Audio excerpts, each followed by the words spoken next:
Me chamaste para caminhar na vida contigo. Olá, como vai? Tudo bem? Meus irmãos, como devemos nos comportar diante das tentações do mal? É o que veremos na liturgia da palavra desse dia 22 de fevereiro de 2026. A liturgia começa com o livro do Gênesis, quando o Senhor Deus formou o homem e dele a sua mulher.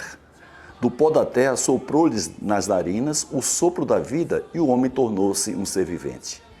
No jardim em Éden, o Senhor Deus fez brotar da terra a árvore da vida e a árvore do conhecimento do bem e do mal. A serpente era o mais astuto de todos os animais dos campos que o Senhor Deus tinha feito.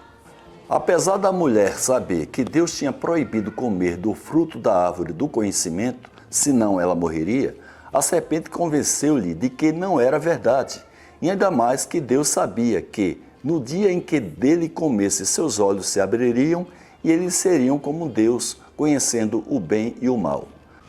Depois que ela colheu um fruto, comeu e deu também ao marido que estava com ela, e ele comeu, os olhos dos dois se abriram, e vendo que estavam nus, teceram tangas para si com folhas de figueira.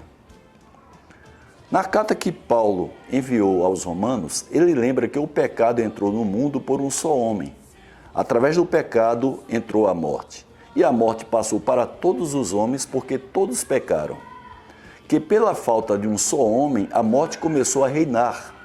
Muito mais reinarão na vida pela mediação de um só, Jesus Cristo, os que recebem o dom gratuito e superabundante da justiça.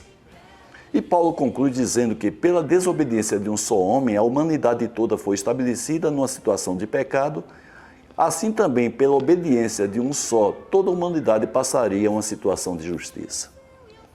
E no Evangelho, Mateus descreve o dia em que o Espírito conduziu Jesus ao deserto para ser tentado pelo diabo. Jesus jejuou durante 40 dias e 40 noites e depois disso teve fome.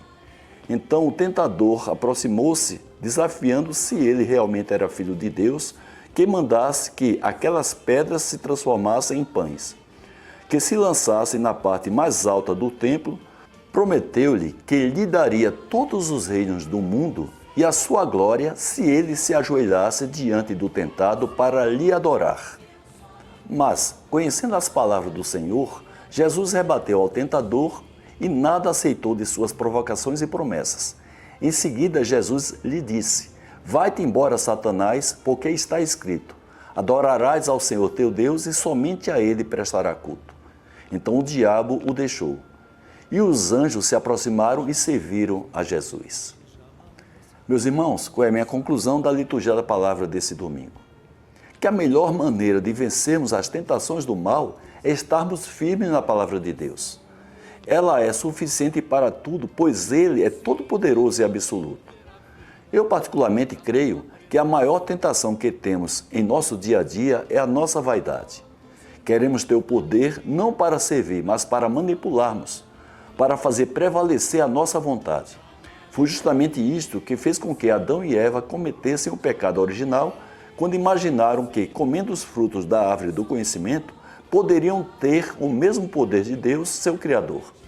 E foi esse mesmo erro que fez com que toda a humanidade fosse estabelecida numa situação de pecado, como descreveu Paulo em sua carta aos Romanos.